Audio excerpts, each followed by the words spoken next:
Okay, welcome to NS classes. Okay, so today's topic is Montagu Chelmsford Reform and Government of India Act 1919. Okay, आज हम इसके बारे में पढ़ेंगे government of India act 1990 and Montagu Chelmsford reform. ठीक है, तो let's start. The government announce constitutional reform in 1918 known as Montagu-Chelmsford or Montfort reforms. Based on these reforms, Government of India Act 1919 was enacted. Okay. अब इसमें था क्या वो पढ़ लेते हैं. Introduction of dyarchy. ठीक है, for the executive at the level of provincial government. ठीक है, प्रोविंशियल गवर्नमेंट के लिए डायरकी इंट्रोड्यूस करी थी. डायरकी का मतलब क्या है? Rule of two. एक तरफ एग्जीक्यूटिव काउंसिलर, दूसरी तरफ पॉपुलर मिनिस्टर्स. ठीक है, the governor was to be the executive head of the in the province. Okay fine. Subject divided into two list, reserve list and transfer list. Reserve list के अंदर हमारे थे law order, finance etcetera.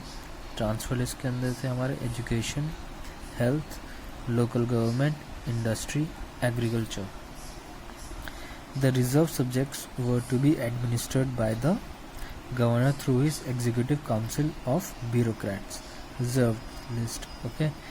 Transfer subjects were to be administered by the ministers nominated from among the elected members of the legislative assembly.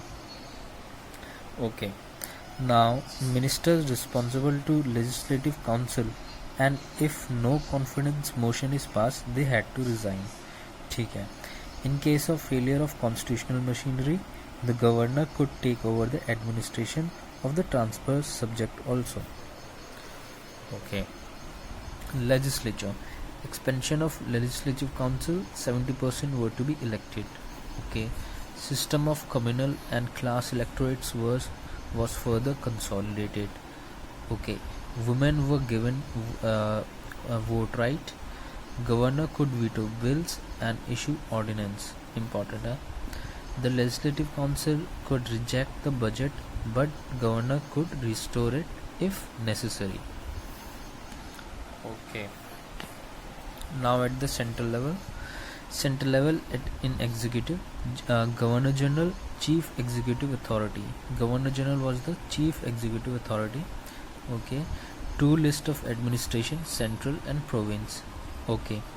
Viceroy's executive council, out of 8, 3 were to be Indian. Okay. Governor general full control over province, reserve subjects. Okay. The governor general could restore cuts in grants, certify bills, reject by the central legislature, and issue ordinances. Introduction of bicameral arrangement. The lower house, which is called Central Legislative Assembly, were to have 145 members, and the upper house, Council of State, to have 60 members. These figures were given by Subhash Kashyap. Okay. Upper house tenure 5 years, lower house tenure 3 years. 75% of the budget was still not votable. Major concern. Now let's talk about its drawbacks. Drawbacks was the limited franchise. Okay. At center, the legislature had no control over the governor general and his executive council. Allocation of seats for central legislature to provinces was based on importance of provinces. Irrational division of subject at province level. And the provincial minister had no control over finance and over the bureaucrats, leading to constant friction between the two. Ministers could be overruled by the governor on many matters. Okay sir, आपको अगर video पसंद आया तो like, subscribe and share कर दीजिएगा. Thank you.